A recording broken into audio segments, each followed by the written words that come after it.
because I'm with my new friend Larry and James, and we're watching. Hey, how you doing? Ni hao. We're watching the beginning of the Taiwanese Gay Pride Festival coming down the street. This is actually a huge event, and it's growing exponentially every year. This year, they're expecting 20,000 people to participate in the event. Last year, supposedly 10,000 people were involved. So, coming right down the street now, and I'll film some more highlights as they start to come down the street. Woohoo! All right! This is what I want to know. Why hasn't someone remade James Brown? I'm black and I'm proud, so I'm gay and I'm proud. It's such a good song. Say it loud. 那如果大家呢现在看到我们的队伍，觉得深受感动，也欢迎大家能够加入我们的游行的队伍当中。好，各位台北市的市民。I don't know if you are catching some of this, but about every 30 seconds, people are taking more pictures of us than we're taking of them. I'm serious. Like, it's crazy. I feel like we are the parade, and they're just walking by.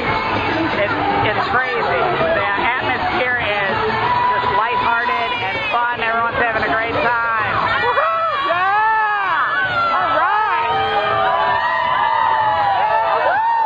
So this is the stage at the end of the Gay Pride Parade, and check this out. What says Gay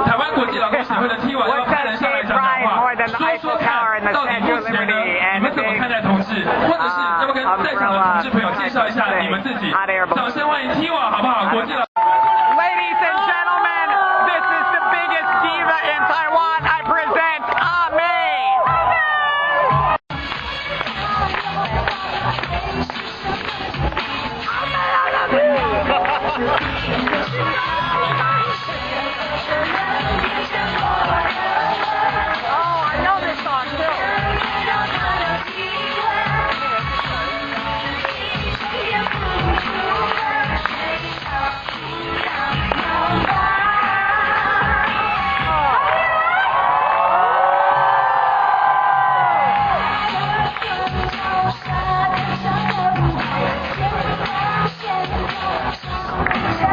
A-Mei is a huge advocate of gay rights in Taiwan. She depicts them positively in her videos. She has like gay marriages in her music videos and things like that. So it means a lot to the LGBT community for her to be here tonight.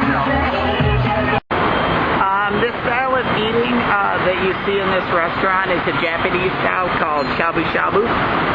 And what it is they give you boiling water and raw ingredients like raw chicken or raw beef, raw vegetables, and you put it in the boiling water, and you make it yourself, and then you eat it. It's nice for someone who like me because I eat really fast, so it forces me to slow down, and it's a fun little process. You get to cook it yourself.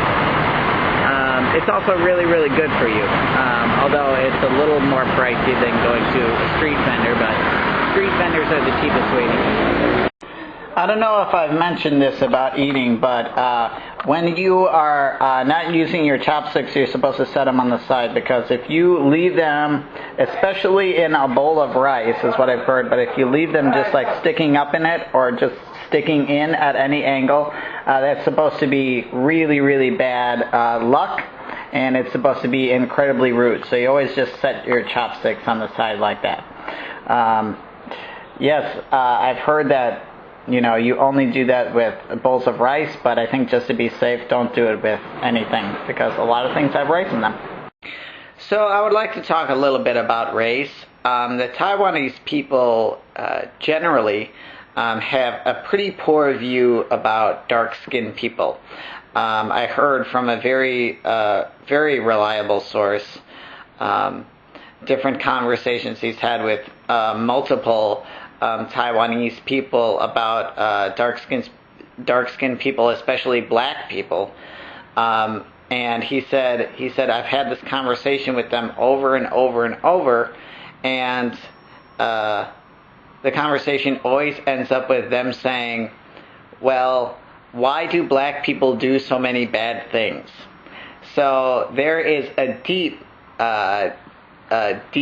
cultural racism against dark-skinned people. I've also heard that dark skin denotes a life of physical labor, which means, I don't know, something bad in Taiwan.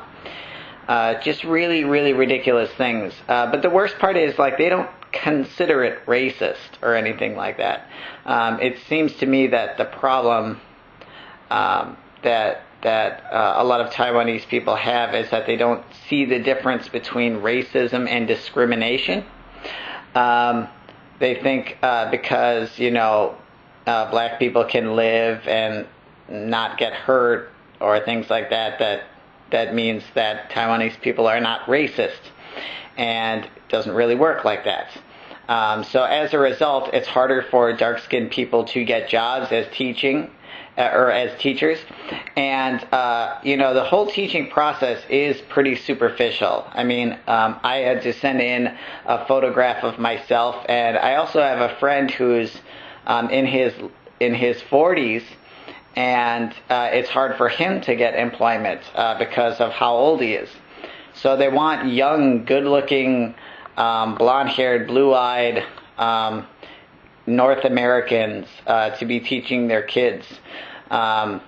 It just seems like kind of a superficial criteria, and it benefits me, but that doesn't mean that I like it, because you know, you just become a face, and it's really degrading for everybody. This is a fantastic example of racism in Taiwan. This is Darlie toothpaste, and it's sold in just about every convenience store, 7-Eleven or Family Mart, anywhere. And as you can see, we have, what is that? It's a gentleman with a top hat and a bow tie and a very big, beautiful smile. The name is Darlie in English because in, I believe, the 1970s or 80s, there were really widespread protests because Darlie is actually a product of Procter & Gamble, so there were protests in the United States and other countries because the name used to be Darkie. I am not joking. I am not making that up.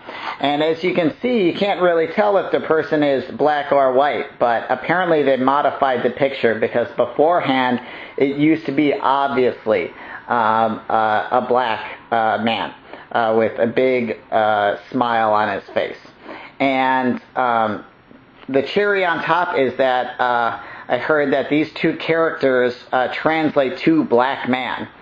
So Taiwanese people or Chinese people refer to this as black man toothpaste. So there you have it. And again, they would not see this as racist at all. That's how deep these kind of thoughts or ideas about what being dark-skinned is has permeated through their culture.